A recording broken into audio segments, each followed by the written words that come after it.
ሰላም ጤና ይስጥልን ተመልካቾቻችን እንደምን ዋላችሁ እንደምን አመሻችሁ ከአንከር ሚዲያ ዝግጅት ክፍል የአክብሮት ሰላምታችንን እንቀርባለን። የባለሙያዎች የጀመሩት የሥራ ማቆም አድማ ሁለተኛ ሳምንቱን ዛሬ ጀምሯል። በተለያዩ የኢትዮጵያ አካባቢዎች የተጀመሩት ንቅናቄዎች እንደቀጠሉ ናቸው። የኢትዮጵያ ጤና ባለሙያዎች የጀመሩትን አድማ የሚያስተባብረው አካል ከአገዛዙ የጤና ባለስልጣናት ጋር ውይይት እያደረገ እንዳለም ይነገራል። በዚህም የተነሳ አንዳንድ በአድማው በእንቅስቃሴው ዙሪያ የተወሰኑ ለውጦች እንዳሉ ነው ለመረዳት የተቻለው። ነገር ግን ውይይቱ እየተካሄደም አድማው በተጀመረበት መልኩ እንደቀጠለ ነው ለማወቅ የተቻለው። አዳዲስ የጤና ማዕከላት አዳዲስ ዩኒቨርሲቲዎችም እንደዚሁ አድማውን በመቀላቀል ላይ እንደሆኑ ተሰምቷል። በወቅታዊው የጤና ባለሙያዎች እንቅስቃሴ ዙሪያ ከዘውትር ተሳታፊያችን ጋር አጠር ያለ ቆይታ አደርጋለሁ። ዛሬ ሳምንት ሰኞ ተጀምሯል የሥራ ማቆም አድማው። የከፊሉ ተጠናቆ ሙሉ በሙሉ ወደ ሥራ ማቆም አድማ ከገቡ ዛሬ 7 ቀናቸውን ጨርሰው 8ኛቸውን ይዘዋል። ምን አለ አዲስ ነገርም የጀመሩ አሉ። በጫናም ሆነ በተለያዩ ማስፈራራቶች ወደ ስራቸው የተመለሱ አሉ። አዳዲስስ የተቀላቀሉ አሉ። ምንድነው ያለው ወቅታዊ ሁኔታ? አመሰግናለሁ መሳይ። እንግዲህ እኔ በተዘዋወርኩባቸው የአዲስ አበባ ትልልቅ ሆስፒታሎች ጥቁር አንበሳ፣ ጋንዲ፣ አለርትና ራስ ደስታ ሆስፒታል ያው እንደተለመደው በዚህ 15 ቀን ውስጥ እየተደረገ እንዳለው አሁንም ሆስፒታሎች ጸጥ ረጭ ብለው ነው የዋሉት። በእርግጥ አንዳንድ ምልክቶችን ያየኋቸው ነገሮች ምንድናቸው?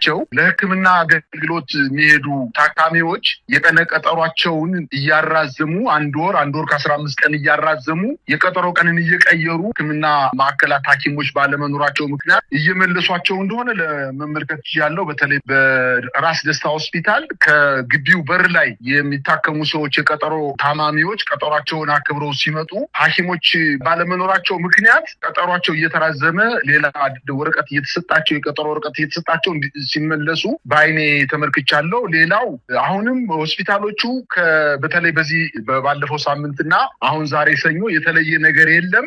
የሕክምና ማዕከላቶቹ አሁንም አገልግሎት እንደማይሰጡ ነው የተመለከትኩት። ነገር ግን በአንዳንድ ሆስፒታሎች የተወሰኑ የጤና ባለሙያዎች በተለያየ ጥቅማ ጥቅም በመደለልና ድርድር እናደርጋለን በማለት አንዳንድ የሕክምና ማዕከላት የሚገኙ ዶክተሮች በተለያዩ ጫና ስለደረሰባቸው በሕክምና ማዕከሉ የተወሰነ ቁጥር ያላቸው 2 እና 3 ሐኪሞች በሆስፒታሉ ላይ ሲንቀሳቀሱ እንደሚታዩ ነው የአይን እማኞች የነገሩኝ። ሌላው እንግዲህ በርካቶቹ ግን በአቋማቸው ጸንተው በአድማው እንደቀጠሉበት ነው ዛሬ ለማየት የቻልኩት። ይህ የሚሆነው ከሆነ ደግሞ አንደኛ በመንግስት አሸናፊነት ከተጠናቀቀ አሁን ይሄ አድማ ድርድር እየተደረገ ነው የሚባል ዝም ብሎ በስማ በለው የሰማነው ነገር አለ።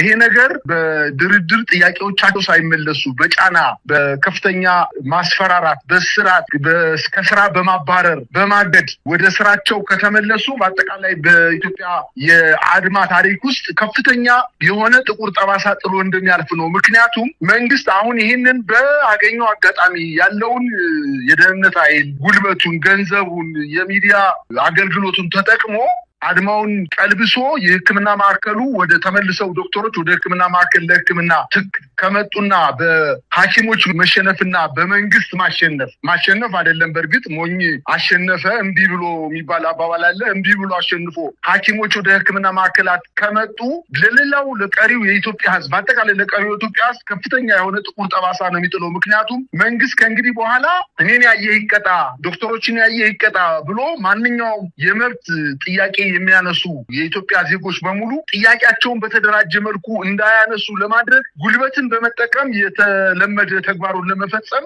መንግስትን የሚያበረታታው ሲሆን ሐኪሞች ደግሞ እንዲሁ የለፉበትና የደከሙበት በጀግንነት መንግስትን ወደ ማንበርከክ ደረጃ የደረሱበትን ነገር እንዲሁ በሜዳ ላይ ጥለው ከተመለሱ ከፍተኛ ጉዳት እንደሚደርስባቸውና በምንም ተአምር መብታቸው ከዚህ በኋላ የማይከበር መሆኑንና ባሪያ ሆነው ሊኖሩ እንደሚችሉ ለመንግስት ባሪያ ሆነው አድርጉ ሲባሉ የሚያደርጉ እንደሚደርስባቸው አውቀው ይሄን ነገር አሁን በያዙት አቋም መቀጠል መቻል እንዳለባቸው ነው ማሳሰብ የምፈልገው። ከእንግዲህ የትኛው ድርጅት አደረጃጀት በዚህ አድማ እንቅስቃሴ ለማድረግ ፍላጎት ያለው በሙሉ ከወዲሁ ልክ እንደ ሐኪሞቹ በጊዜ በጉልበት ተጠቅሞ የቀጨ ገንዘቡን የኢትዮጵያን ሕዝብ በጀት በመመደብ ወታደሮችን በመመደብ በማስፈራራት ይህንን አድማ ወደፊቱ የሚያደርጉ ሰዎችን አፍኖ እንቅስቃሴውን ዋጋ አልባ ለማድረግ የሚንቀሳቀስ መሆኑና ለመንግስት ከፍተኛ